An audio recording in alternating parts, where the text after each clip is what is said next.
It's 5:45 p.m., which means it's time for BCTV's Nightly News Roundup. I'm Roland Boyden, and this is 5:45 Live. Joe, let's take a look at what's coming up on deck tonight. There we go. Coming up, of course, that Flotilla. We were out and about for that event.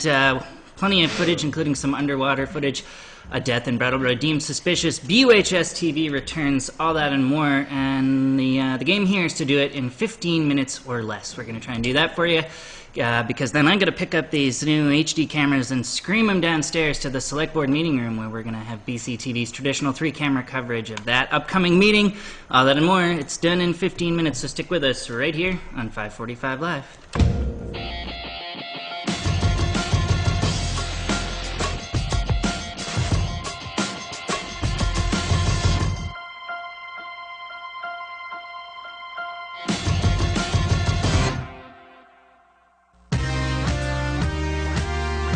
Good morning. Today is September 18th, and it is a white day.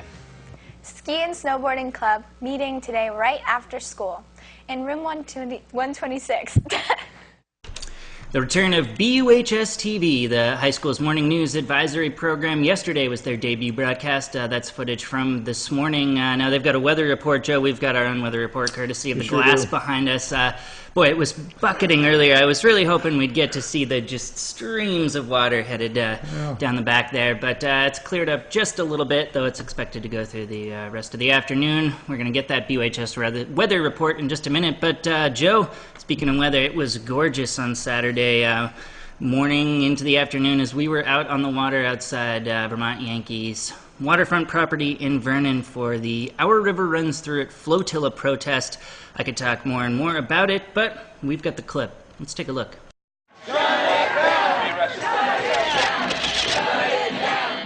Vermont Yankee has had opposition ever since it opened its doors in 1972. But it wasn't until late into its original 40-year license that protests took the center stage. 2010 Entergy operated Vermont Yankee safely and met all safety cornerstone objectives. And with the announcement that a clean bill of health from the Nuclear Regulatory Commission would yield the plant a 20-year extension, VY's adversaries have in turn pledged to extend their demonstrations another 20 years as well. Your conduct is in violation of Title 13, Vermont Statute 3705, all lawful trespass. Now, as nerve-wracked legislators ponder the implications of dry cask storage, you think the plant shuts down, but then you've still got the waste to deal with, and it's not good stuff. Task forces brace for the economic blowback from the plant's eventual closure, and politicians examine the sincerity of the plant's out-of-state owners. Louisiana is good at convincing Vermonters of things that aren't true. Advocacy groups have turned their efforts to making public a lesser-known environmental component of the reactor's system, the discharge of hot water, estimated by the state to peak at over 100 degrees Fahrenheit, released into the Connecticut River by the plant's extensive cooling system. That'll bring us to Saturday's event, perhaps one of the most photogenic yet, as objectors took to the river water in question by canoe, kayak, and pontoon to shake their oars at the plant's owners in the shadow of their waterfront property. With the State Police Marine Patrol on hand, protesters kept just east of the buoy barriers, out of trouble's way, before gathering across the river where supporters on land had clustered around speakers, singers, and chanters to supplement the day's striking visual success. The underlying science in that permit doesn't give you the same answer as you get when you stick a thermometer in the river and track the actual temperature. As the afternoon came to an end, organizers concluded that the message had been sent, with the anonymity of the plant's hot water discharge properly dispensed, proving that sometimes to get what you want, you just have to roll up your sleeves and get your hands wet. Well, Joe, whichever side of the Vermont Yankee issue you fall upon, or if you're like myself and fall on neither side, that was still a fun day to be out on the water, and so hopefully folks had some fun, whether the issue was a polarizing, serious one for them or not. All right, moving on, we do a little thing called the Reformer Roundup, and for that, Joe, I'm going to do what I like to call going into the newsroom. Now, Brattleboro police have determined that the death of a 47-year-old woman in West Brattleboro found on Western Avenue is suspicious, and while her family has been or while she has been identified to her family, her identity has not been released to the public. As of today, Sergeant Mark Kerrigan, who wrote the press release announcing her death, has said that no further information has been released in order to ensure the integrity of the investigation.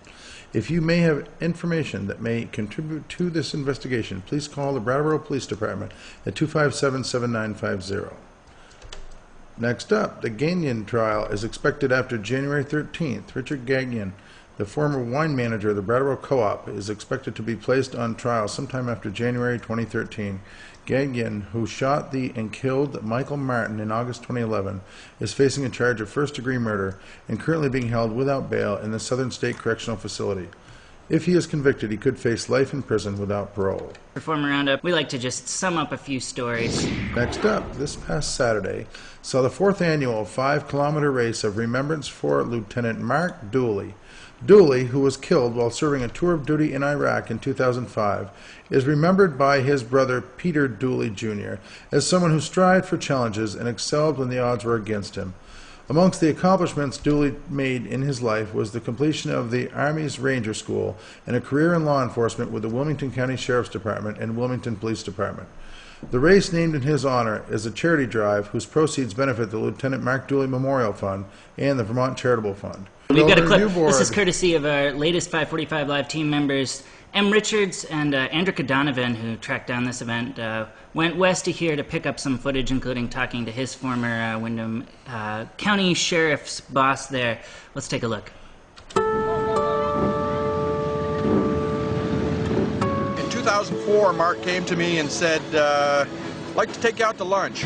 And when Mark gets excited and his voice goes up, it's one of two things. It's either employment or promotion or relationships. And I didn't know if he was engaged. And the exciting news was that he was returning for another tour in Iraq. Mark was clearly excited about that and wished him well. And you know, I'll always carry those memories with me. All right, Joe, I'll let you loose now on that Development Review Board story. You're probably most well-suited for this one, as you were out there for their site visits yesterday. Okay. Take this one away. All right, then. Brattleboro's Development Review Board is in the process of investigating possible locations for a series of projects whose total worth is calculated to be around $21 million. These projects include the construction of a senior housing complex by Black Mountain Road, the redevelopment of Main Street's Brooks House, and the construction of a series of middle-income two-bedroom apartments. There you go. You were out there. Bob Stevens, who's now a co-owner of the Brooks House, talked a little bit about the tunnel. Now, this was cause for concern from some who have grown quite fond of that tunnel connecting High Street to Harmony parking lot. In the initial plans, it had been taken out, but thanks to the potential for schools to come in, they've put it back in to avoid congestion. Let's hear Bob's explanation of that. We've been talking with the state colleges. In fact, part of our application is to ask for conditional use in the event that we come to an agreement with them and can move them in the buildings. They've made it very clear that they feel that because of the turnaround, their drop-off, their requirements for traffic, that if we close the tunnel off to traffic at all, that it would be an issue. We'd like to leave the tunnel open, or with this revision, we're going to leave the tunnel open. Bob Stevens, co-owner of the Brooks House, they're talking about their upcoming plans for that on a DRB site visit yesterday, taped by one William Joseph Bushy. Speaking of municipal meetings, BCTV's got their fingers in quite a few meetings around town, including the Brattleboro Select Board meeting, which is coming up 2 clicks up the dial on our Government and Education sister channel, Channel 10, at 6:15 p.m., which means, Joe, we have about 15 minutes following this here broadcast to take these very same 3 cameras you're watching us on now, book them downstairs, and get ready for that live coverage as well.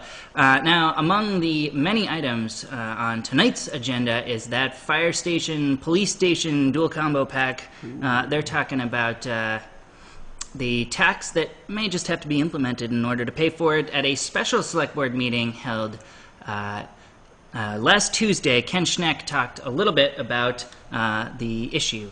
Let's take a look here.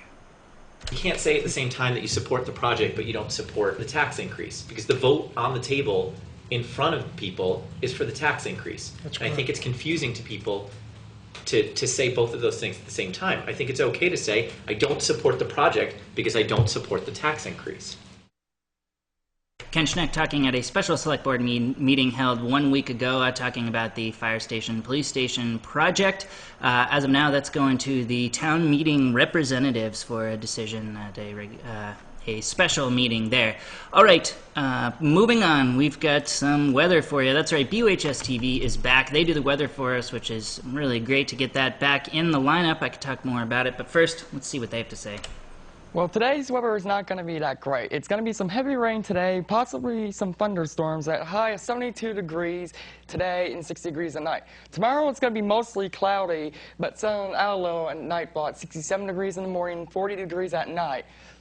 And on Thursday, it will be partly cloudy at a temperature of 89 degrees and 44 degrees at night. Back to your desk. BUHS TV, that shows live weekday mornings, excluding Wednesday when they take a well-deserved break, 10:15 a.m. following the rebroadcast of this here 545 Live on Channel 10. The next generation of broadcasters. Some really excellent work. At the helm of that, Gary Blomgren, their teacher there, who's been working hard to get a signal fed all the way down Canal Street to us so they can go live. Just a little bit of a weather report. You just mentioned to me, Joe, frost on the way, potentially? Well, tomorrow night they say a potential frost warning, so if you've 20-degree drop from tonight till tomorrow night. So watch out for those, what's left in the garden. Exactly. I got some spaghetti squash I'm going to have to pull off the vine. All right, just a few more things before we wrap. Kind of a fun little story about bald eagles, Joe. This is footage from you that I've been sitting on for a fun day when we need a little pick-me-up. It's raining. Now, once an endangered species, the bald eagles now been taken off that list as they've come back in action. All right, that's really a full lid for us here. So I'll just quickly thank the folks involved in making BC TV and 545 Live kick and scream the way it does, including Maria Dominguez, who was out on that Flotilla pontoon, press boat pontoon to get some footage of, among other things, us as well. She worked really hard on that. That was great. To you, Joe, your boat and your rig, who took us out on the water, our new staff writer, Justin Harrison, who's been working hard to pump the stories into the teleprompter, make it look like we know what we're talking about, and everybody else out there that's watching 545 Live and making it worth producing. That's all I got, Joe. So I'll just say, night, everybody.